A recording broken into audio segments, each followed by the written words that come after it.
Kita ulang kembali sejumlah berita pilihan dari Bali.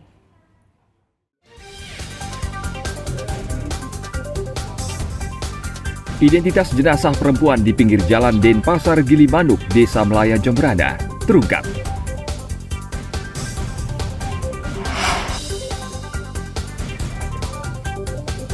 Lokasi yang digerebek polisi di Kuta berfungsi sebagai penyedia jasa judi daring yang berpusat di Filipina.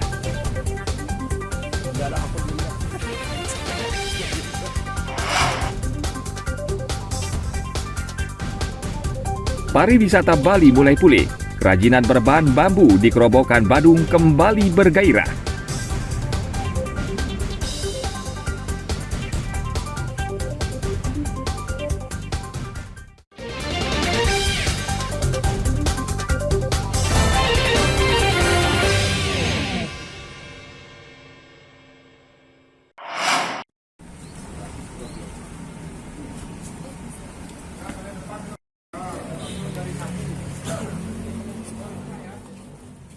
Polisi menyatakan lokasi yang digerebek di Kuta hanya berfungsi sebagai penyedia jasa judi daring yang berpusat di Filipina. 9 tersangka yang ditangkap saat penggerebekan memiliki peran masing-masing, mulai operator, tenaga pemasaran hingga bendahara. Para tersangka mencari anggota atau peserta judi daring dengan menggunakan 2 situs internet. Dengan menggunakan 2 situs dunia maya ini, para tersangka mampu menggait belasan ribu anggota. Sejak bulan Juli lalu, judi daring ini telah meraih omset 1,3 miliar rupiah. Judi online ini sudah beroperasi kurang lebih dari mulai bulan Juli sampai dengan Agustus, yaitu dengan omset 1,3 miliar. Ini beberapa akun dalam deposit, ada beberapa bank yang masuk, ada bank baik itu bank atas namanya dari beberapa bank swasta maupun bank dari BUMN, dari duanya. Kemudian ada beberapa akun juga e-wallet deposit, yaitu atau memakai uang elektronik.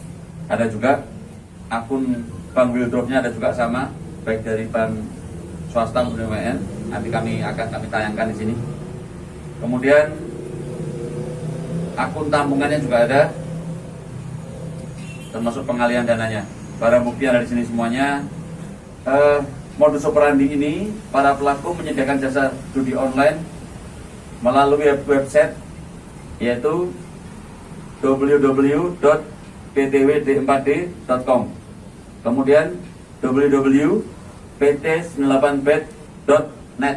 Setelah dilakukan pemeriksaan, servernya pusat berada di luar Indonesia, yaitu ada di pengakuannya ada di satu negara, yaitu di Filipina. Para tersangka dijerat dengan Undang-Undang tentang Informasi dan Transaksi Elektronik dengan ancaman pidana 6 tahun penjara. Tim Liputan melaporkan dari Denpasar. International Cooperation of National Counterterrorism Agency of the Republic.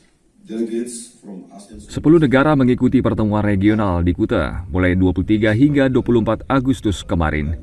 Pertemuan ini membahas isu-isu terkait pencegahan ekstremisme berbasis kekerasan. Pembahasan dalam pertemuan ini diharapkan dapat mencegah upaya radikalisasi dan kejahatan ekstrim.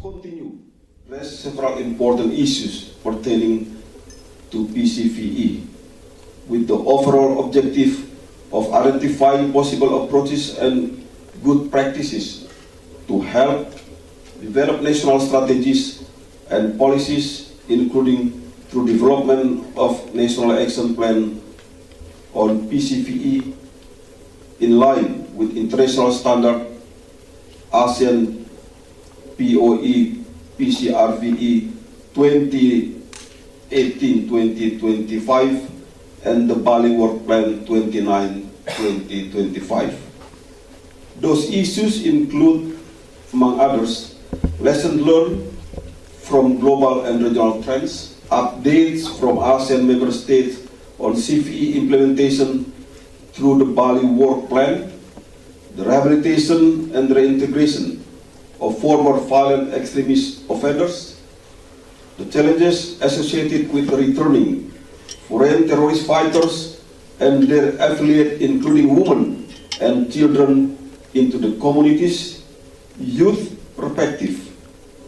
And recommendation, the role of the media, terrorist use of technology, and countering hate speech and propaganda, and also digital media literacy related to the PCVE. Kegiatan ini dihadiri oleh 10 perwakilan negara ASEAN, Amerika Serikat, dan Badan Nasional Penanggulangan Terorisme. Pertemuan akan menghasilkan rekomendasi bagi upaya pencegahan dan penanggulangan ekstremisme di kawasan regional. Tim Liputan melaporkan dari Badung.